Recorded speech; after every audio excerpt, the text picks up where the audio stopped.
yaa dhala ilma namaa osoo gaararraa bakka buutee ardii tanaaf rabbi xiribbaa si godhe dachii tana utubdee sakaaluu hin dandeessu. Samiinu gubbaa jirtu tana gama uuminsatti isiitu nurra jabduudha. Dhala ilma namaa kanaaf rabbi gaafii dhiyeesse.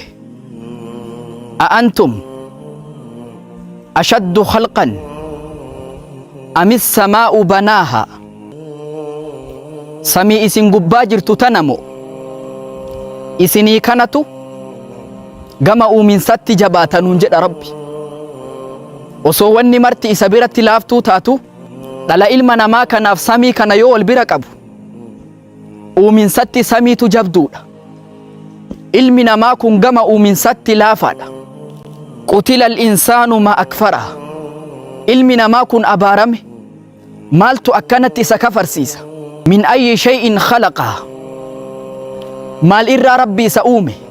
Bishaan yoo laalan laalchatti hin tolle bishaan duyda abbaatii fi qoma haadharraa ba'u rabbi walitti qabee ilma namaa kana ardii tanarra fide. Ati carraa taanan duniyaa tanatti as baate gaafa dhuftu omaan beeytu qullaa dhufte guyyaa tokkollee ammoo abyadii meetira laman caalleen duniyaa tana gadhiisuu deemta. Ilma namaa duniyaarra deemu kana osoo dubbisanii maal hajamta maal hamilta jedhaniini waan isa jalaa hirdhate tokko ka isaan guutamin ka akka isaa guutamu barbaadu tokko qaba.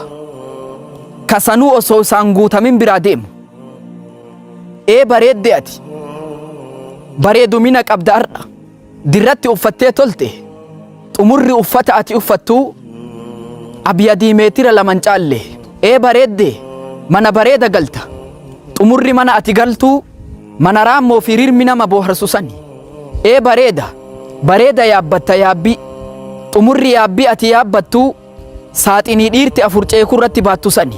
Ilmi namaa kun argata duniyaatti hin quufu osoo rabbi guututti kenneefi kabiroo hamila. Tacaalaw linasmac an fami alladhii laa yantiqu can ilhawaa. Muhammadun sallallahu alayhi wasallam rasuula kennarraa dubbii tana haa dhageeffannu. Akkana jechuun dubbate nabi Muhammad sallallahu alayhi wasallam law kaana libni aadama waadiyaan min dhahabin. Osoo ilma namaa kanaaf lagni lama warqi irraa kayaa'uuf taate latamannaa thaalithan sadaffaadhaaf hamila jedhe. Maa mala'a jawfa ibnu aadama illa turaab. Garaa ilma namaa kana ka guutu biyyeen malee umaan jiru jedhe. Namni yoo duniyaa dalagatu waan duubee namaa kafalamuun barbaadu waan harkaa harkatti namaa kafalamuu barbaada. Mana nyaataa tokko irratti barreeffamni tokko barreeffame. Zaaree duubee yellem negeenaa jecha jedhamutu barreeffame.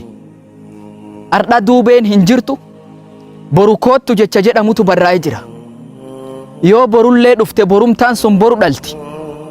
Namni yoo nagadatu yoo daldalatu harkaa harkatti fedha malee duubee godhee guyyaa biroo fudhatuun barbaadu.